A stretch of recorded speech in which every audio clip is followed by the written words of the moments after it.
শত বছর ধরে বরিশালের গৌরনদীতে তৈরি হচ্ছে ঐতিহ্যবাহী সুস্বাদু মিষ্টি দই। স্বাদে গুণে মানে অতুলনীয় হওয়ায় স্থানীয় চাহিদা মিটিয়ে সরবরাহ করা হয় দেশের বিভিন্ন অঞ্চলে। ফলে প্রতিদিনই তৈরি হচ্ছে অর্ধ কোটি টাকার দই। এটা মূলত গৌরনদীর দধির ইতিহাস 200 বা তার বেশি বছর আগের। তো এই আমাদের এই দোকানের বয়স হবে 75 বছর মতো। এটা গৌরনদীর দই জনপ্রিয় হওয়ার একমাত্র কারণ হইল এইটার উৎপাদন প্রক্রিয়াটাই আলাদা। তো এটা যে পরিমাণ দুধ খাটাইয়া দইটা তৈরি করতে হয়, অন্য কোনো জায়গায় সেটা করা হয় না। অবাক করা তথ্য হলো 2000 সাল থেকে আমেরিকাতে উৎপাদিত হচ্ছে গৌরনদী দধি। এখানকার ঘোষ পরিবারের কারিগর রানা ঘোষ আমেরিকায় পাড়ি জমিয়ে সেখানে গড়ে তুলেছেন গৌরনদী মিষ্টান্ন ভাণ্ডার। গৌরনদীর দধিটা যে আপনার ঘনত্বটা যেটা বেশি, কিন্তু আমাদের কলকাতার দধিটা অত ঘনত্বটা নেই। সেদিক দিয়ে আমি ধরুন গৌরনদীর দইটা আমি একটু বেশি পছন্দ করি, আর যখন আমি এখানে আসি মাঝে মধ্যে নিয়ে যাই।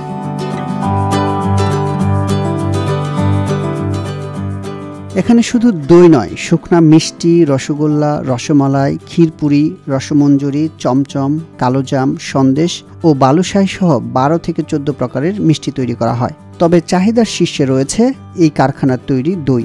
প্রকারভেদে প্রতি কেজি দই বিক্রি হচ্ছে 150 থেকে 200 টাকায়। গৌরনদীর দধিটা ভালো লাগে এজন্য, যেটার মান ভালো, এটা খাইতে ভালো, এজন্যই ভালো লাগে। এবং আমি বরাবরই এখান থেকে সব খাই, শুধু দধি না, মিষ্টি, দধি। এবং আমি চাকরি করি কলেজে, আমাদের কলেজের স্টাফরাও এখান থেকে নেয়।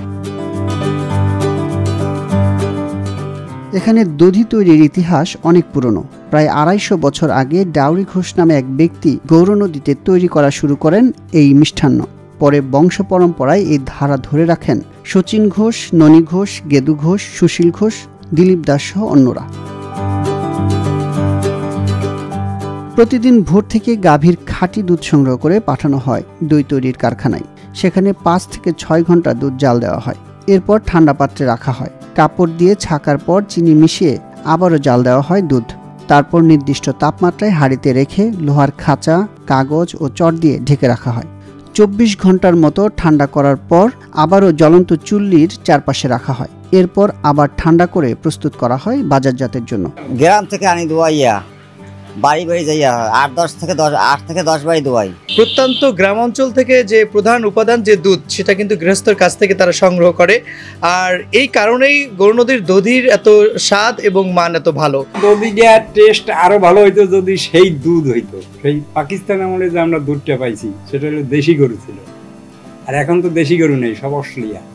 তো অস্ট্রেলিয়া গরুর খাদ্য হইলো আপনার ভুসি ইত্যাদি।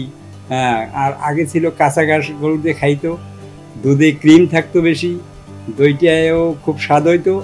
এখনো আছে কিন্তু অতটা নাই। কিছুটা ঠান্ডা হওয়ার পরে উপরে কাগজ দিয়ে ঢেকে, তার উপরে আবার চটের বস্তা দিয়ে আমরা ঢেকে দিই। ঢেকে দেওয়ারও আবার 24 ঘন্টা পরে বের করি। বের করার পরে আবার পরের দিন চুলার চারপাশে, মানে চুলায় কিছুটা আগুন থাকবে, হালকা আগুন থাকবে, চুলার চারপাশে যে আঁচ থাকবে সেই আঁচে দইটা আবার ঢেকে দেওয়া হয়। ঢেকে দিলে 5-6 ঘন্টা থাকবে। এরপর দইটা বের করতে হয়। মেইনলি তারপরও একদিন পর পরিবেশন করার উপযুক্ত হয়। তার মানে 72 ঘন্টা না, সেটা আরও 24 ঘন্টা পরে। গৌরনদী উপজেলার সবচেয়ে পুরাতন 2 জন ময়রার হাত ধরে দধির সুখ্যাতি আসে। তাদের 2 জনের মধ্যে শচীন ঘোষ বেঁচে নেই, তবে ননী ঘোষ এখনো ব্যবসার হাল ধরে আছেন।